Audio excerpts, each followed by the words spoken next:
In this expression, we have one division, one multiplication, and one parenthesis. Inside this parenthesis, we have one addition.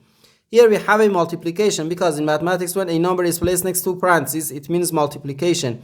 And we usually don't write the multiplication sign for brevity. Okay?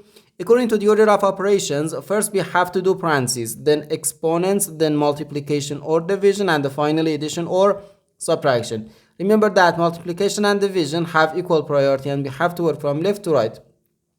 And the same applies to addition and subtraction.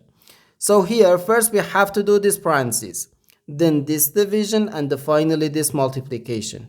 Okay? 1 plus 1 gives us 2. So 7 divided by 2, then times 2.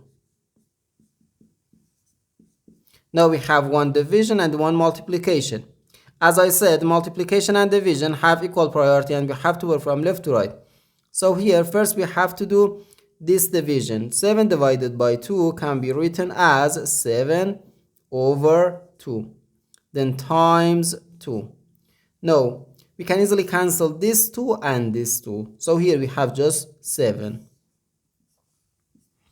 And this is our final answer to this problem.